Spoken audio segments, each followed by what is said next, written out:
seat, and it's really important that we all know what the end goal is here. When you have a winning team, you have aligned goals, and that means you've got to put your personal interests aside. You may not agree with every single current Labour policy. You may not even agree with certain aspects of what are going on, but you have to make sure that there is laser focus in this next 18 months, 2 years, to make sure that there is a change. This is a tired, failing government. It is. And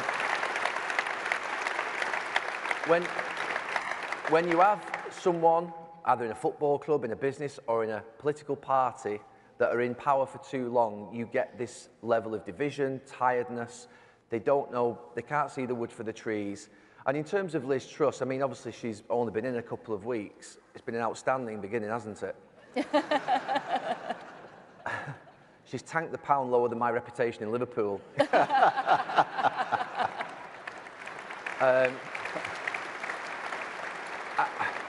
I mean, what worries me is, I know that there were the tax cuts last week. There was no high net worth, wealthy person on over £150,000 a year expecting, wanting a tax break last week, but they got it. And yet they did it. But that didn't really tell me the most about them. What worried me, not what worried me the most, but what told me the most about them was that last week, Kwasi Kwarteng, in his new house, went and knocked on Liz's door and said, what I think we should do this week in the midst of a cost of living crisis, energy crisis, people worried about paying their bills, people worried about food, I think we should remove the cap on bankers' bonuses. How can you possibly, in a million years, think that way? I think they're the only man and woman in this country that thought that would be a good idea last week.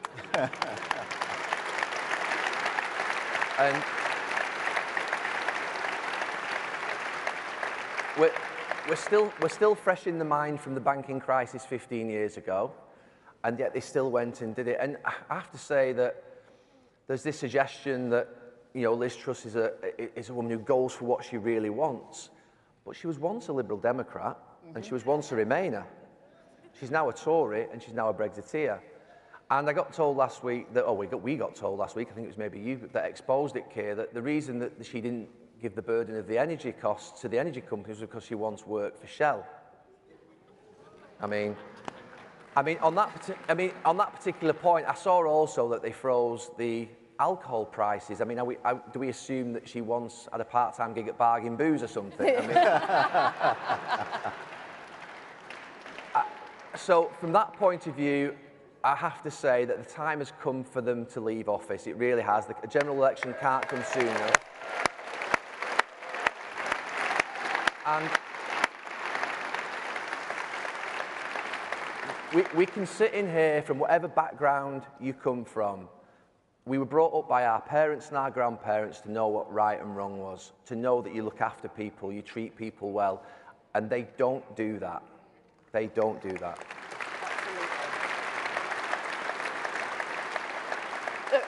Okay, so you've got rid of Boris. You actually got rid of one Prime Minister. How are you going to get rid of, what's your approach to Liz Truss and getting rid of her? Well, let's just enjoy for 1 minute that we have got rid of Boris Johnson. Yeah. You know,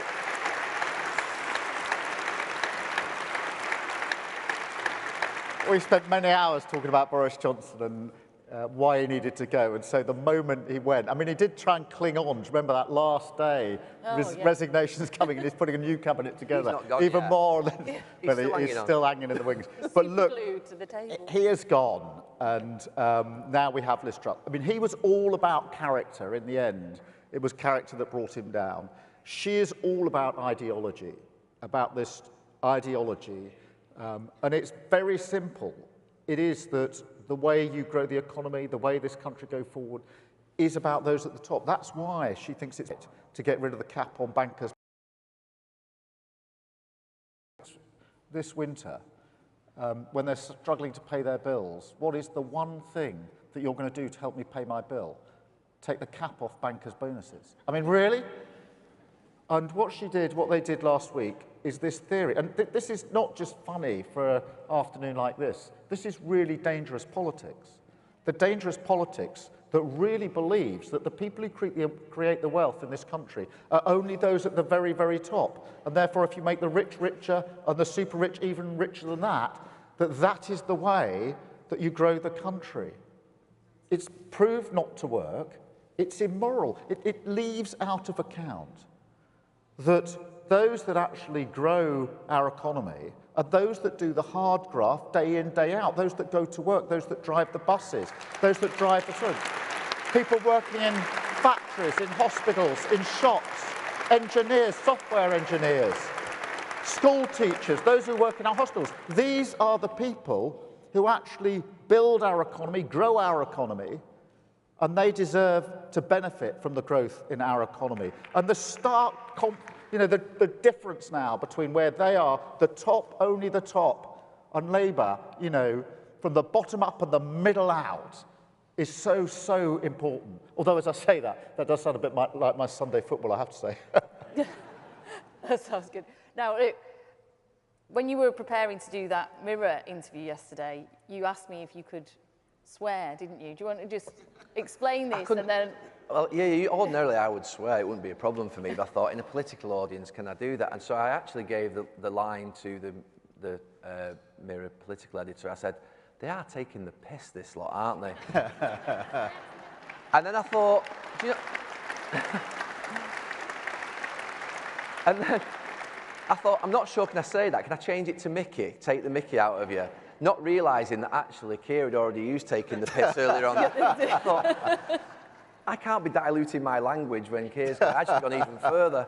Yeah, so, it generally is true though, isn't it? I mean, we get to a point now whereby if you're a nurse that's thinking of going on strike, then the accusation against you will be that you shouldn't go on strike because people will die because you're going to go on strike that day. Not the fact that it's been underinvested in for 12 years.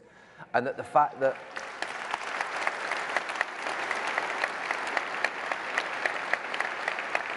When you think of the people that are working in education, in transport and nurses and in our NHS, do you think those people want to go on strike? It's their absolute last resort to have to do that.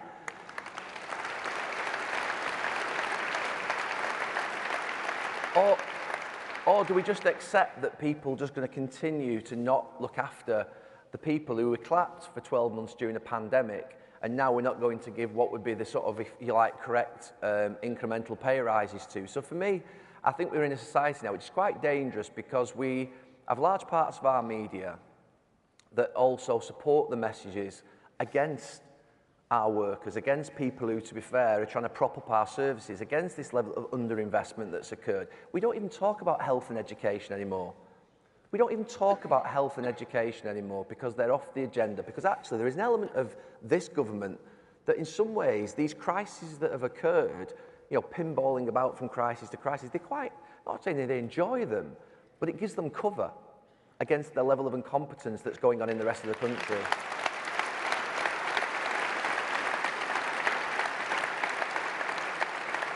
I think on top of all that, they're now making a bad situation worse because what they did on Friday was a massive gamble. It's like, sort of chasing a losing run, but they're not gambling their own money. They're gambling our money. And that, when the markets react in the way we've seen on Friday and then again today, this is not some abstract thing. This is investors who are investing huge amounts of money who think that what was said on Friday is really risky and it's affected their investment decision. This is for real. It's not just one of those funny graphs you look at. You think, well, I don't quite understand, but it looks as if it's going down pretty quickly.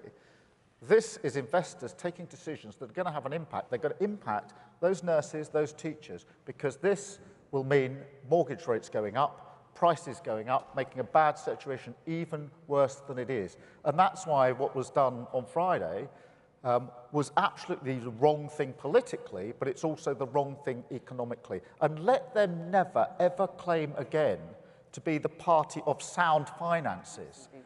Never again. Never again.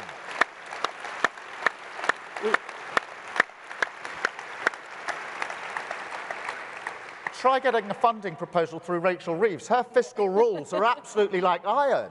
And that's the 10th breach of a fiscal rule by them. And the other thing, let them never, ever claim again to be the party of aspiration, because they are choking the aspiration of millions of people in this country on the basis that they don't matter. It's only the people at the top.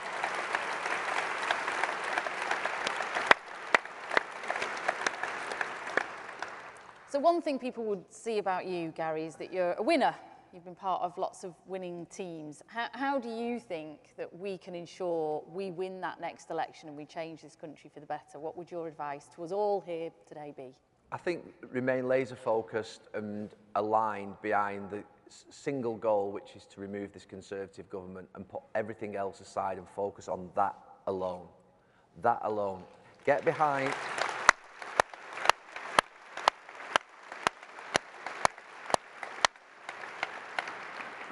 Get behind Keir Starmer. Absolutely. He's a... Right.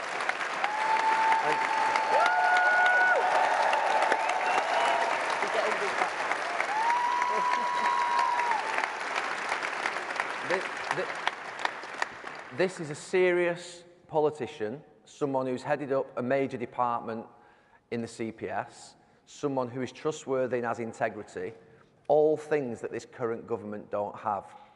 And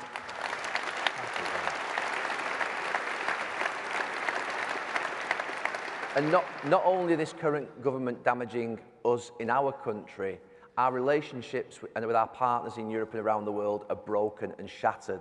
And they've burned their bridges with our partners in Europe and around the world. And we need to rebuild our relationships. We need to rebuild our reputation. And that is not going to happen under a Conservative government. Absolutely.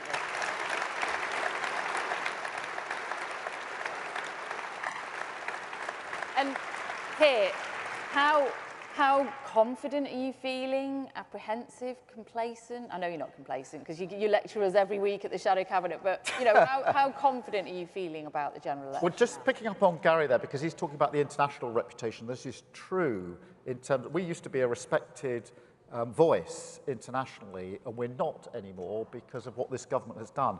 I think it goes even deeper than that, because I think what's happened in the last 12 years is that because they haven't delivered, because they've made promises that they didn't actually ever meet or arguably ever want to meet or intend to meet, there's been a loss of trust in politics, a loss of faith in politics, a sense that politics doesn't make a difference. We've got to restore that. We've got to give people the belief that politics is a force for good and make a change for them. And so there's a huge amount of repair work to be done.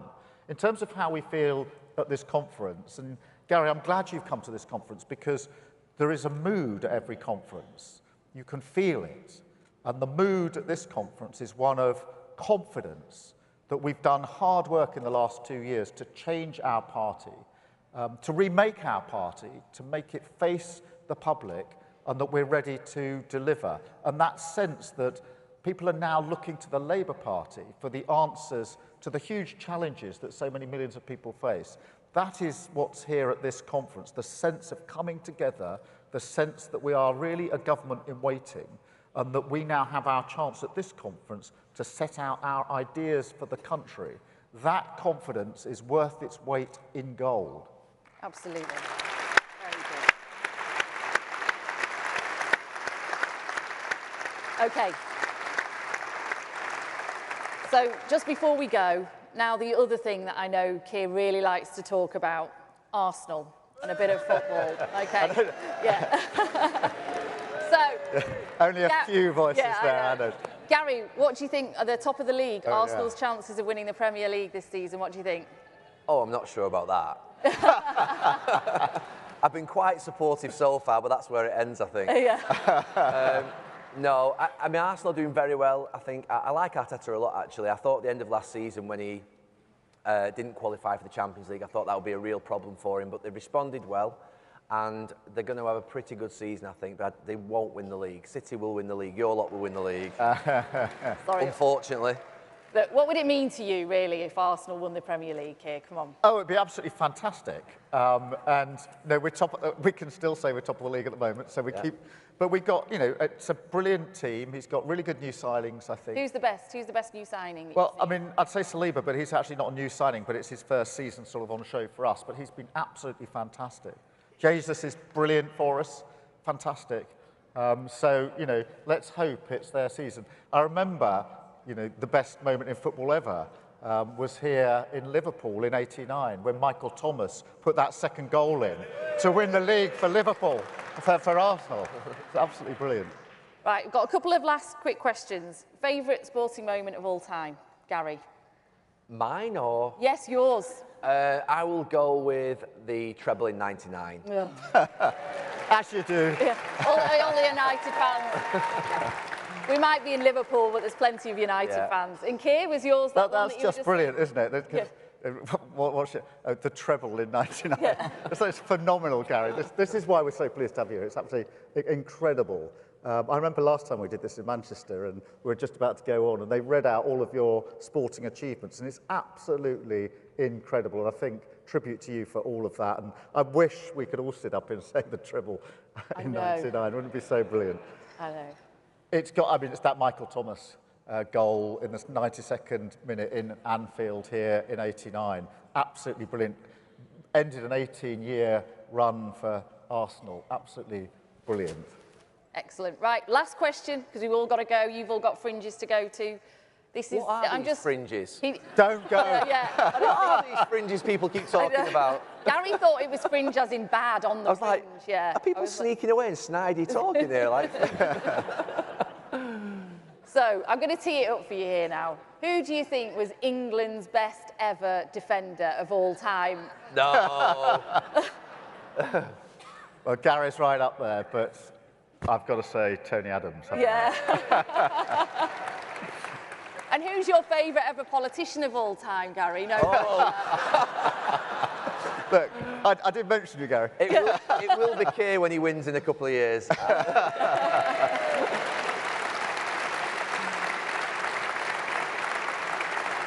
Right. That's it from us. You've all got fringes to go to, parties to go to. Don't have too late night. Can you all thank our guests? Can you thank Gary Neville and Keir Starmer? Thank you. Thank you. Lucy, thank you. Oh, no, well done. You did really well.